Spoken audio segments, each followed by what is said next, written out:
दोस्तों नमस्कार। आज एक ऐसे गंभीर विषय पर हम बात करने जा रहे हैं। अगर आप भारत देश के नागरिक हैं और आपके पास करोड़ 2 करोड़ रुपए नहीं है कि आप देश और दुनिया के निजी संस्थानों में पैसे के दम पर अपने बच्चों को पढ़ाकर उनका भविष्य सुनिश्चित करना चाहते हैं, तो जरूर आप मेरे इस वीडियो को पूरा देखिए, अंत तक देखिए। क्योंकि एक देश की, जिस देश में पढ़ने पर तो हमको ये पता चलता है कि ये देश ज्योतिबा फुले का है, ये देश चाणक्य का है, राजा राम मोहन राय का है, श्रीमती एनी बेसेंट का है, या फिर कहें तो डॉक्टर भीमराव अंबेडकर और महात्मा गांधी का है।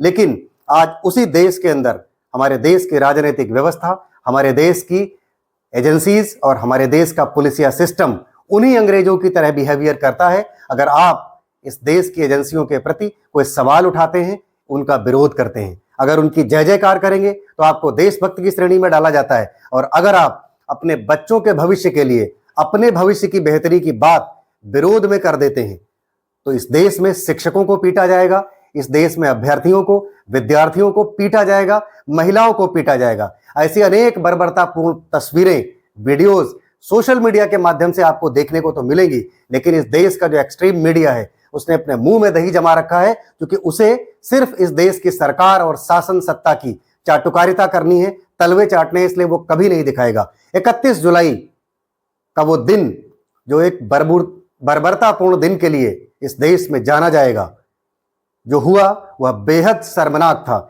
31 जुलाई का दिन मुकर्रर किया गया। इस देश के कुछ प्रतिष्ठित शिक्षकों ने इस बात का आह्वान किया, और वह आह्वान सिर्फ शिक्षकों से था कि उनको डीओपीटी मिनिस्टर जितेंद्र सिंह से बात करनी थी, डीओपीटी मंत्रालय जाकर बात करनी थी। अब ये डीओपीटी मंत्रालय क्या होता है, सबसे पहले हम इस विषय पर आपको छोटा सा एक ब्रीफ इंफॉर्मेशन देते हैं।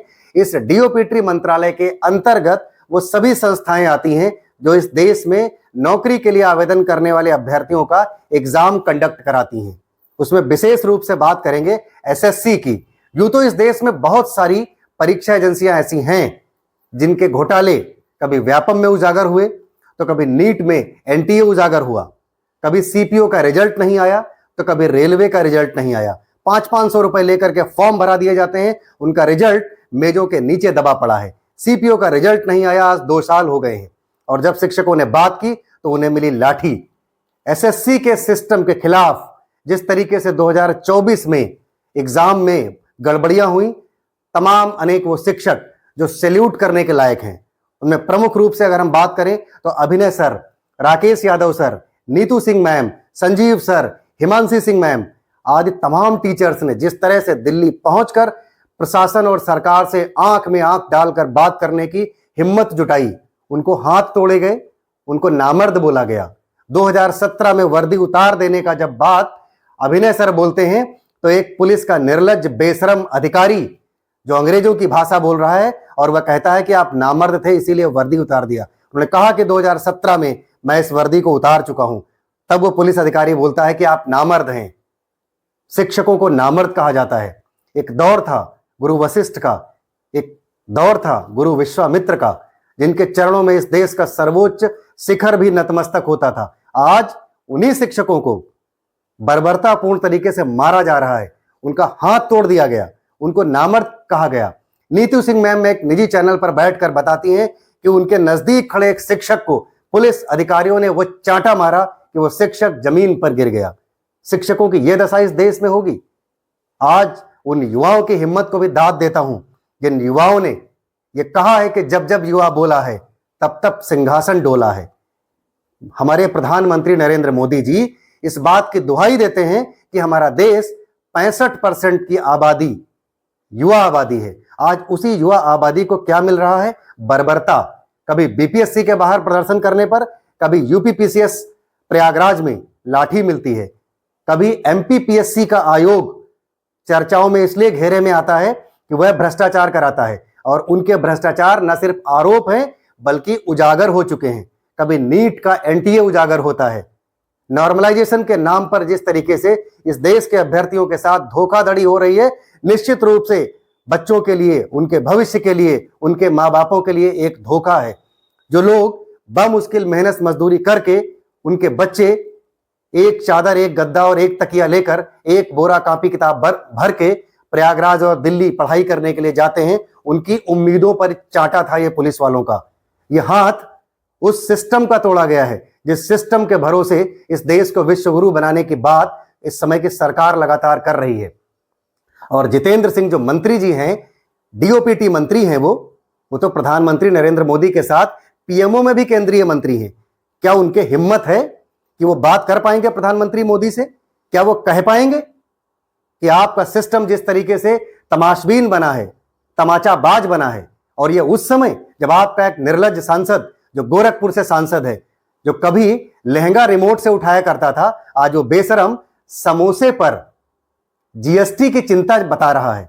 उसको इस बात की चिंता नहीं दिखती है कि इस देश के युवाओं को सड़कों पर दौड़ा दौड़ा के पीटा जा रहा है।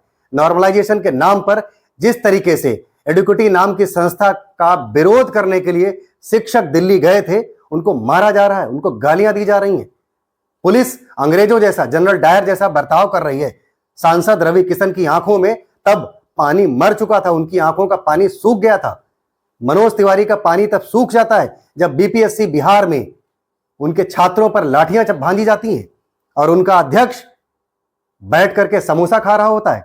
रवि किशन को समोसे पर जीएसटी की चिंता सता रही है। उन शिक्षकों की मांग क्या थी, यह भी अगर आप सुनेंगे तो आपको नहीं लगेगा कि शिक्षक कभी अपने निजी हित की बात करता है। ना वो चाणक्य बात करते थे अपने लिए, ना आज के शिक्षक। उनकी हिम्मत को सैल्यूट कीजिए कि उनके हिम्मत है कि वो सरकार से, सिस्टम से आंख में आंख डालकर बात कर रहे हैं। उनकी मांगे यही हैं कि एडुकेटी जैसी संस्था, जिसको 2022 में मध्य प्रदेश के मुख्यमंत्री शिवराज सिंह चौहान और मध्य प्रदेश की हाई कोर्ट ने बैंड कर दिया था, पूरी तरीके से ब्लैक लिस्टेड कर दिया था, जब मध्य प्रदेश की सरकार को व्यापम घोटाले में फटकार पड़ी थी, तब तत्कालीन मुख्यमंत्री शिवराज सिंह चौहान ने जिस संस्था एडुकेटी को बैन कर दिया था, आज उसी संस्था को एसएससी के एग्जाम कंडक्ट कराने का पूरा जिम्मा सौंप दिया गया है। क्या इससे पहले टाटा की सिस्टर कंसल्ट कंपनी टीसीएस, जो 350 रुपए लेकर के प्रति बच्चा 350 रुपए लेकर के लगभग ट्रांसपेरेंसी के साथ एग्जाम कंडक्ट कराती थी, सरकार को 100 रुपए प्रति बच्चा बचाने का फायदा उन्हीं बेरोजगार अभ्यर्थियों से जूझा। जो बच्चा रोजगार की जुगत में अपनी पूरी जिंदगी खपा देता है, रात को 3-3, 4-4 बजे तक बैठकर पढ़ाई करता है, अपने मां बाप की उम्मीदें उस रोशनी में जल रही हैं। सरकार को इतनी बेशर्मी कि सरकार इस देश का रिप्रेजेंटेशन दुनिया में क्या करती है।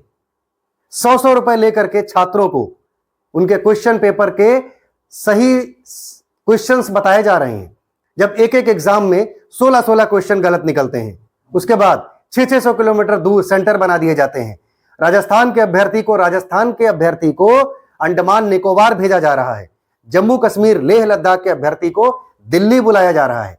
600-800 किलोमीटर की दूरी पर अगर एक अभ्यर्थी, वो अभ्यर्थी जो कंपटीशंस की तैयारी कर रहा है, जिसको 100 रुपए फोटोकॉपी के जुटाने पड़ते हैं, 15 दिन मेहनत मशक्कत करते एक किताब खरीदनी पड़ती है, उन अभ्यर्थियों को 600-800 किलोमीटर दूर परीक्षा देने के लिए भेजना पड़ता है, जाना पड़ता है, और वो उसकी परीक्षा समाप्त नहीं होती है, एग्जाम लीक हो जाता है।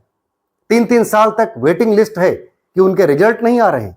परीक्षा केंद्रों पर सुगमता नहीं है, पंखे नहीं है, पानी नहीं है, बैठने की प्रॉपर व्यवस्था नहीं है। नियुक्ति में 3-3, 4-4 साल का समय लग रहा है। यही तो मांगे शिक्षक लेकर के गए थे कि परीक्षा का उत्तरदायित्व किसी रिस्पॉन्सिबल कमेटी को सौंपा जाए, नॉर्मलाइजेशन पारदर्शिता के साथ लागू किया जाए इस देश में। लेकिन यह कहना शिक्षकों को इतना भारी पड़ा दिल्ली में कि उनको मारा गया, उनके हाथ तोड़े गए। 4 घंटे तक दिल्ली पुलिस पूरी बर्बरता से उनको बसों में बैठाकर पूरे दिल्ली शहर के चक्कर काटती रही। उसके बाद 4 घंटे बाद जब उनके आला कमान का मैसेज फोन के थ्रू आता है कि इनको फला जगह, इनको फला जगह, इस बस को फला जगह शिफ्ट करिए, तब उनको ले जाकर उन शिक्षकों को जो शिक्षा दे रहे हैं, जो आज के चाणक्य हैं, उनको दरे पर बिठाकर उनसे एक अपराधी की भांति दिल्ली पुलिस ने सलूक किया। ये बातें जानकर भी अगर आपका खून नहीं खौलता है, ये बातें जानकर भी अगर आप हिंदू, मुस्लिम, ओबीसी, पीडीए, सवर्ण, हरिजन, अनुसूचित जाति और जाति में बटे हैं, तो आपकी आंखों का भी पानी मर चुका है। आप निश्चित रूप से अपने बच्चों की जिंदगी बर्बाद करने में तुले हुए हैं और इस बर्बादी के जिम्मेदार भी आप हैं। मैं भी द रियल टॉक शो के माध्यम से इस बात की अपील करता हूं और उन सभी लोगों की सराहना करता हूं, उनके साथ खड़ा हूं जिनके अंदर हिम्मत है, उन यूट्यूबर्स के अंदर हिम्मत है। खास करके मैं जिनको जानता हूं, आरजे रौनक, शुभंकर मिश्रा जैसे वो लोग जो पूरे पूरे प्रोग्राम इस वीडियोस को कवर करते हुए, इस पूरे बर्बरतापूर्ण रवैये को कवर करते हुए बना रहे हैं, उनके हिम्मत है। दी लल्लन टॉप शो के सौरभ द्विवेदी को मैं सैल्यूट करता हूं कि उन्होंने अपने नेता नगरी के प्रोग्राम में इन सभी शिक्षकों को इनवाइट करके बाकायदा दर्द समझा अभ्यर्थियों का, दर्द समझा उन टीचर्स का। मैं उन सबको सैल्यूट करता हूं। आपको भी अगर जरा से भी कुछ इसमें सच्चाई लगती हो या आपको वास्तविक दर्द लगता हो जो 31 जुलाई को दिल्ली में हुआ, इनके ऊपर भारतीय न्याय संहिता यानी बीएनएस की धारा 223 के अभियुक्त बनाकर मुकदमा दर्ज कर दिया गया है, मुकदमा पंजीकृत कर दिया गया है, एफआईआर दर्ज कर दी गई है। यह हालत है इस देश की, इस देश के सिस्टम की, इस देश के सरकार की और इस देश के पूंजीपतियों की। इन सब ने मिलकर एक ऐसा सिंडिकेट बना रखा है। यह मामला कोई 1-2 करोड़ का नहीं है, यह मामला एक बहुत बड़ा है, बहुत गहरा है। इसमें चीजें समय समय पर उजागर होती हैं।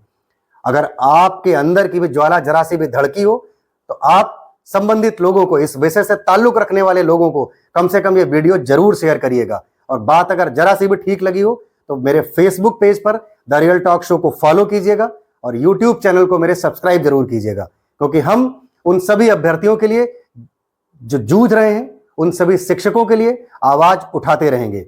द रियल टॉक शो उन सभी को सैल्यूट करता है। धन्यवाद। जय हिंद, जय भारत।